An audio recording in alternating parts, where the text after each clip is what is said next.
What's up, you guys? How's everyone doing? Welcome to day 3, baby, of Foot Drop Foundations. So if you're just joining us, welcome. If you're watching the recording, welcome. I'm glad that you're here. The first, the first 2 days that, excuse me, just a second. Ooh, froggy my throat again. It happens in the morning when I start talking. I don't know why. So the first couple days we were here, day 1, we went over myofascial release. All right, which is where we, yay, you made it to day 3. Day 1, we worked on myofascial release, which is where I got schmutz all over me. What is going on with my shirt? So day 1, we worked on myofascial release, which is finding those tender spots and those sympathetic bundles in your muscle tissue on your lower leg. All right. So we talked about how to release those sympathetic binds, how to release those trigger spots, how to release those party spots that I like to call them, where we got to break it up because nothing good's going on there. Okay, you got to send in the myofascial police to break it up, baby. And then yesterday, we went over stretching. All right, we went over and talked about the 2 types of stretching that is really important for foot drop, which is dynamic stretching, which is where we go into a stretch and out of a stretch to allow our brain to kind of feel that accommodation and elasticity, and then go into a static stretch, which is a long stretch hold that is going, and we work on that with breathing, that's going to allow that spasticity to leave, allow that sympathetic nervous system to downregulate, allow the parasympathetic, the rest and recover system of your nervous system to upregulate, and allow for more elasticity in the brain. Now, with myofascial release and with stretching, your brain actually learns how to become more pliable. Like the brain learns how to have the muscles become more pliable. All right. So the nerves function better. The muscle tissue becomes more pliable. The communication between the muscles and the joints and the nerves in your brain become better, and neuroplastic change happens. So neuroplasticity can happen with myofascial release and with stretching. And today we're going to be working on some strengthening and some ankle mobilization. Now, before I get to that, I just want to tell you guys, if you haven't been here yet, leave your comments and well, you can comment, but leave your questions until the video is done, and then post them in YouTube underneath the video. All week, I'm going to be going through all 5 of these videos, and I'm going to be commenting on your comments, replying back to questions. I've had some really good questions asked so far. People are getting a lot of insight. It's fun to see people already using this stuff, already implementing this stuff, and already after 2 days, finding results and finding less spasticity and less foot drop in their world. Second thing is check your email, because you're going to be getting recording links for every single one of these recordings. You can tag those, you can label them in your email so that you'll have them stored, and you can just click on it and it comes right to YouTube, and you can watch these and refer back to these anytime you want. All right. So once we get the muscle spindles, it's like the muscle spindles unbound. Try to say that fast. Right. The muscle spindles unbound in your lower leg and your feet, and then stretched, then is an opportune time to actually mobilize, or to actually work on joint mobilization and also muscle strengthening. Okay, so that's what we're going to hit up today. So what we're going to do is, if you have a resistance band, this exercise is going to be ideal for resistance bands. So it doesn't have to be a loop. It can just be a band or a strip of TheraBand, which is fine. But your resistance band is going to be super duper key to help you facilitate this exercise. Now, what we're going to work on today is dorsiflexion. All right. So with foot drop, we know that your foot gets pulled down into plantar flexion. We have too much tension, too much muscle activity in the plantar flexors of your lower leg. Now, we want to get more activity in the dorsiflexors of your lower leg, which is that anterior tibialis muscle. Now, a lot of therapy programs and fitness programs talk about, just sit there and just try to lift your foot up, lift your foot up, lift your foot up, okay? Which is a great exercise. I'm going to show you how to do that in a second, or after this first exercise. But what happens if you can't lift that foot very well, right? I mean, you can sit there all day long and look at it, scream at it, yell at it, and maybe it's not going to move. So we need to use resistance bands, and we can use resistance bands in what is called accommodating resistance, reverse accommodating resistance, to help us get more dorsiflexion and plantar flexion equally fed into our brain, so it helps our ankle move better. okay? So what you're gonna do here is you're gonna take that resistance band and you're gonna put that underneath your foot. So if you can't lift your foot very well, just slide it underneath. You can get it underneath there, okay? So you're gonna get it about right under the ball of the foot, okay? Now, on the resistance band, what you're gonna do now is you are going to cinch this up. So you're gonna grab both sides of the resistance band and you're gonna create a lot of tension. So you're gonna cinch up or choke up on that band. I have a lot of tension right now in this resistance band.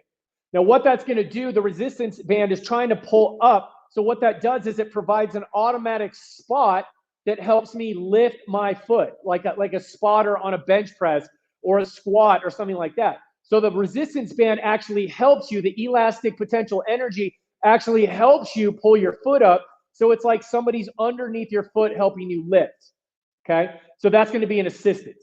Now with this exercise, what I want you to do is we're gonna work both on plantar flexion and dorsiflexion, and it's gonna look like this. So we're gonna take a big breath in, okay? And we're gonna take a big breath in. On the exhale, you're gonna allow that band to pull your foot up.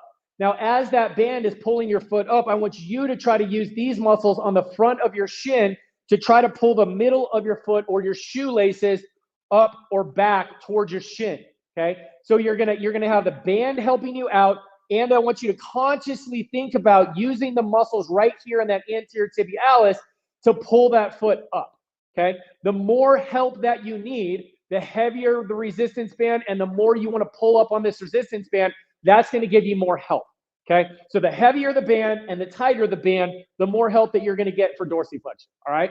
So we're going to go ahead and sit up nice and tall. We're going to inhale. We're going to exhale, and we're going to try to start to lift that foot. So exhale, try to start lifting that foot, and I want you to think about using this anterior tibialis muscle right here to pull that foot up, and we're gonna hold that for 3 seconds. 1, 2, 3. Then we're gonna inhale, and I want you to take your foot and push it back down into the ground. So your heel stays on the ground, but your toe is pushing down on the floor like you're pushing on the gas pedal in a car, okay? So that's how we're gonna do this. So let's do 5 repetitions of this awesome exercise, okay? So we're gonna choke up on that band, shoulder blades down, abs are in, sitting up nice and tall. You can lean forward a little bit too, okay? So go ahead and inhale. Exhale, use the muscle on the front of your shin. Allow the band to help you lift that foot and pull that foot back towards your shin as much as you can. Even if it is only a millimeter off the ground, that's a start. Your brain will know that's your brain saying, pay attention to this ankle. We need to use it, okay? Now go ahead and inhale and push your toes back down towards the floor. So push down, 1, 2, 3, okay? Now exhale and lift, up, 2, 3, hold, 2, 3. Now inhale and back down, 2, 3. Exhale, 2, 3, hold, 2, 3. Inhale, 2, 3, push on the ground. Okay. Exhale, lift, 2, 3, hold, 2, 3, using the muscle in front of your shin, and inhale, push down, 2, 3, and push into the ground. Okay. Exhale and lift, 2, 3, hold, 2, 3, and push down, 2, 3. Exhale, up, 2, 3. Hold, 2, 3. Inhale, push down, 2, 3. Let's go 2 more. Exhale, 2, 3. Hold, 2, 3. Inhale, push down into the floor, 2, 3. And exhale, up, 2, 3. Hold, 2, 3. And push down, 2, 3, into the ground. Okay, and relax. Pretty simple, okay? So what we're doing there is we're using our breath to actually help our brain facilitate lifting that foot and pushing that foot down, okay? So when we lift our foot, I want you to exhale. That's going to decrease threat in the system and allow you and help you lift your foot, along with your brain using that muscle and the resistance band lifting your foot. Now, when we inhale and we push back down, that's gonna help facilitate that plantar flexion. We're going to get ready. It's like a ready breath to get ready for the dorsiflexion. And when we push down into the ground like that, it actually takes some strain off of the dorsiflexors, allow them to fully relax, which is going to allow them to contract better once we go into that next repetition. Okay, so you want to do between about 5 and 10 repetitions on both feet, doing that cadence that I was saying. Okay, so it's up, 2, 3, hold, which is super important, 2, 3, and then push down and push into the ground, 2, 3. So it's a bunch of threes. Okay, now once you're activated with that exercise, then you can start to work on just dorsiflexion. Okay, so you want to sit here, and I want you to try to tap your toes. You're going to alternate tapping your toes. So again, we're going to inhale, and then we're going to exhale as we lift our foot. So it's an inhale and exhale, lift the foot.